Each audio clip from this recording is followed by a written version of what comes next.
सास का श्राद्ध। नंदिनी और दिलीप की शादी के कुछ हफ्तों बाद ही सास की मृत्यु हो जाती है, जिस वजह से ससुराल में आई नई बहू एकदम अपने ऊपर इतनी जिम्मेदारी देखकर घबरा जाती है। मुझे घर गृहस्थी के बारे में कुछ नहीं पता, सब कुछ कैसे संभालूंगी? मैं तो किसी रिश्तेदार को ठीक से जानती तक नहीं। अगर कहीं कोई गलती हो गई तो लोग क्या कहेंगे? नंदिनी, तुम बेमतलब इतना टेंशन ले रही हो। घर में हम दोनों के अलावा कोई है नहीं। जैसा भी काम करो कोई जज करने वाला नहीं है। रही बात रिश्तेदारों की तो उन्हें मैं संभाल लूंगा। पति का सपोर्ट देखकर नंदिनी के अंदर हिम्मत आ जाती है। अब दोनों मिलकर एक दूसरे को संभालते हुए आगे बढ़ने लगते हैं। इसी तरह 1 साल बीत जाता है और श्राद्ध के दिन शुरू होते हैं। नंदिनी के पास सास की बहन का फोन आता है। बहू, पता है ना, श्राद्ध शुरू हो गए।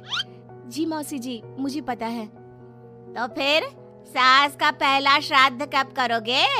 पंडित जी से बात की? कोई तैयारी की? मौसी जी, मैं कल ना पंडित जी के पास चली जाऊंगी। ठीक है, बात करके सब अच्छे से तैयारी करना। हाँ, किसी भी रीति रिवाज में कमी नहीं रहनी चाहिए। नंदिनी मौसी सास की बात पर तो हाँ बोलकर फोन काट देती है, लेकिन फिर रीति रिवाज और श्राद्ध के बारे में कुछ पता ना होने की वजह से दोबारा टेंशन में आ जाती है। शाम को दिलीप के घर वापस आते ही उस पर अपने सवालों की बारिश शुरू कर देती है। आज मौसी जी ने फोन करके मम्मी के श्राद्ध के बारे में बोला। हाँ, मुझे याद है। तुम पंडित जी से बात कराओ, बाकी फिर वैसे ही तैयारी कर लेंगे। वो तो मुझे पता है, लेकिन मौसी जी ने साथ में रीति रिवाज के बारे में भी बोला, और इस घर की किसी भी रिवाज के बारे में मुझे कुछ भी नहीं पता। देखो, इतना सोचने की जगह जैसा पंडित जी बोले वैसा कर लो, सब सही होगा। अगले दिन दिलीप के ऑफिस जाते ही नंदिनी घर के बाकी सब काम छोड़ पंडित जी के पास जाती है, जो उसे श्राद्ध करने की तारीख के साथ क्या और कैसे करना है सब कुछ अच्छे से समझा देते हैं। घर वापस आते ही नंदिनी मौसी सास को फोन करती है। मौसी जी, 2 दिन बाद मम्मी का श्राद्ध रखा है। ठीक है, आ जाऊंगी। और पहला श्राद्ध है, इसलिए पूरे परिवार को बता देना। सब साथ में पूजा करेंगे तो दीदी को अच्छा लगेगा। मौसी के कहे मुताबिक नंदिनी सबको इन्फॉर्म कर पूजा की तैयारियों में लग जाती है।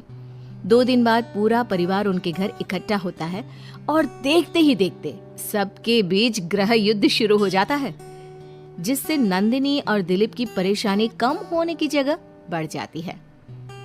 तुमने तो बोला था कि परिवार इकट्ठा होगा, सबके साथ काम कैसे निपट जाएगा पता भी नहीं चलेगा।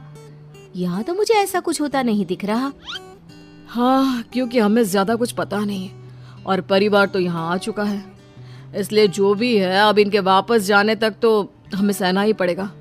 रही बात काम की तो मैं हूं ना। तुम ना बस परिवार संभाल लो, काम मैं देख लेती हूँ।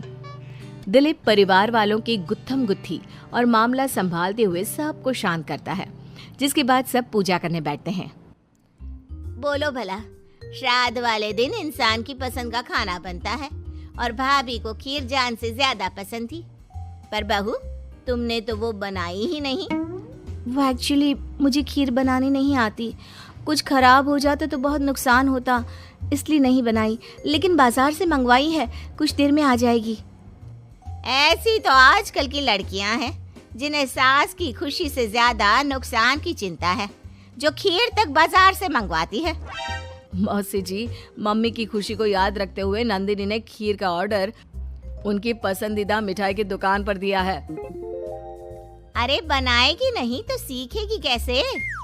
माफ करना मौसी जी, लेकिन आज पूरे परिवार का खाना बना है और ऐसे में प्रैक्टिस के चलते मैं इतने सारे लोगों के लिए खीर बनाती और अगर जरा भी गड़बड़ हो जाती तो बहुत खाने का नुकसान होता ना, जो अच्छा नहीं होता।